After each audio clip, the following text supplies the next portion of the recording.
सभी को जय मसीह की। आज का आर्टिकल व्यभिचार के ऊपर है। अक्सर देखा जाता है कि लोग कहते हैं कि मैं तो पाप करना नहीं चाहता था, लेकिन शैतान ने मुझसे पाप करवा दिया। अब क्या कहे कि इसमें मनुष्य की कोई गलती नहीं है, सारा गलती शैतान की ही है। उसी के कारण पाप हो गया। ये बात सही नहीं है। शैतान मनुष्य से पाप नहीं कराता। मनुष्य खुद ही अपनी इच्छा, अभिलाषा के कारण पाप में गिरता है। जरा सोचिए, जब शैतान स्वर्ग में था, तब उसके मन में जो घमंड उत्पन्न हुआ, जिसके द्वारा वो परमेश्वर के सामने विद्रोह कर गया कि वो भी परमेश्वर से बड़ा बनेगा और बहुत से स्वर्गदूतों को भरमाकर अपने तरफ कर लिया था। अब आप ही बताइए कि वो पाप कैसे कर गया? क्या उसे भी किसी ने पाप करवाया था? नहीं न। तो फिर ये कैसे कह सकते हो कि शैतान पाप करवा दिया? परमेश्वर ने शैतान को एक स्वर्गदूत के रूप में बनाया था। तब परमेश्वर ने उसके अंदर भी वो स्वतंत्र इच्छा दी थी कि वो अपना चुनाव कर सकता है, पर शैतान ने इसका गलत इस्तेमाल करके परमेश्वर की दृष्टि में पाप किया।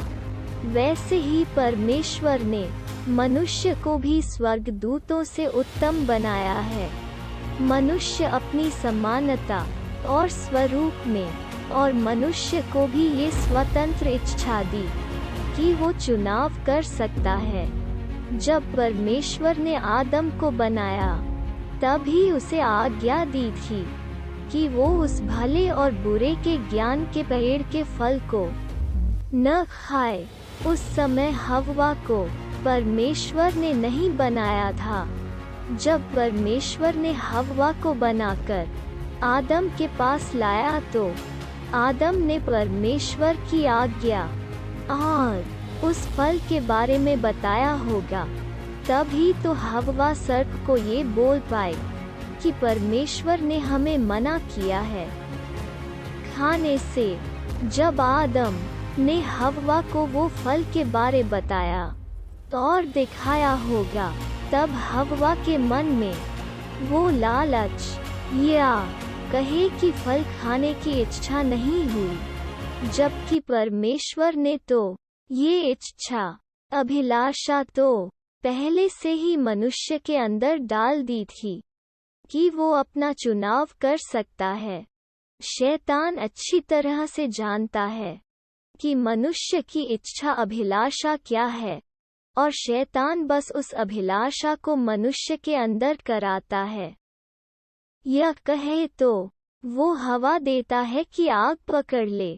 बाकी चुनाव तो मनुष्य खुद ही करता है कि वो क्या चाहता है, उसकी इच्छा क्या है। हव्वा के मन में भी ये बात थी कि वो भी परमेश्वर के समान बने। तभी तो जब शैतान ने कहा कि फल खोगे तो परमेश्वर के तुल्य हो जोगे, उत्पत्ति 3:5, हव्वा चाहती तो शैतान को उसी घड़ी रोक सकती थी कि नहीं शैतान, तू झूठ बोल रहा है, परमेश्वर ने जो कहा है हम वही करेंगे। जब शैतान ने उससे कहा, तब जाकर हव्वा के अंदर वो फल खाने की साहस हुई। ठीक इसी प्रकार आज हर मनुष्य के साथ होता है। शैतान वो अभिलाषा जो हमारे अंदर होती है, उसका प्रलोभन लेकर आता है। जैसे कि हर मनुष्य के अंदर सेक्स क्रिया पाई जाती है, और परमेश्वर के अनुसार इसका इस्तेमाल पति पत्नी के बीच में होना चाहिए, क्योंकि परमेश्वर ने यह चीज मनुष्य में पति पत्नी के बीच ही बनाया था। ये शैतान जानता है, लेकिन शैतान इसी का गलत तरीके से इस्तेमाल करके स्त्री के सामने पुरुष और पुरुष के सामने स्त्री को खड़ा कर देता है और मनुष्य के मन में वो क्रिया को उत्पन्न कराए। लेकिन करना या न करना ये तो मनुष्य पर ही निर्भर करता है, क्योंकि वचन कहता है कि व्यभिचार शरीर के द्वारा हो या आँखों के द्वारा हो तो ये पाप ही है।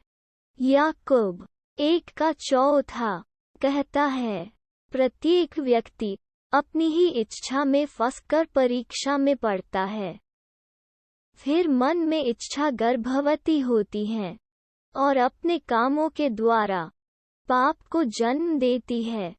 सिर्फ व्यभिचार ही नहीं, चोरी, क्रोध, निंदा, बैर, मतवालापन और न जाने कितने ऐसे काम हैं। गलाती 5:6 जो शरीर के द्वारा किए जाते हैं और यही सब विनाश की ओर ले जाता है। और वचन कहता है कि इसलिए कि सब ने पाप किया है और परमेश्वर की महिमा से रहित है।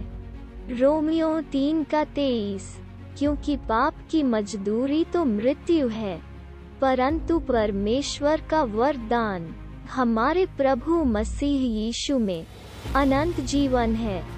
रोमियो 6:23 पाप की मजदूरी ये कोई शारीरिक मृत्यु के बारे में नहीं, आत्मिक मृत्यु के बारे कहता है, जो कि नरक की आग में होगी, जो दूसरी मृत्यु कहलाती है। मेरे प्रियो, वचन इस बात को भी कहता है कि जब तुम नाना प्रकार की परीक्षा में पढ़ो तो इसे आनंद की बात समझो। जब भी परीक्षा आए तो अपने परीक्षा में स्थिर बने रहे, अपना ध्यान रखें और प्रार्थना करें, परमेश्वर से अनुग्रह मांगे, उसके सामने जाकर गिड़गिड़ाए और माफ़ी मांगे। वो आपको माफ़ करेगा और अपनी आत्मा से आपको भरेगा। मैं विश्वास करता हूँ कि प्रभु ने आज आपसे जरूर बात की होगी। आपने जो भी सीखा वो कमेंट ज़रूर करें।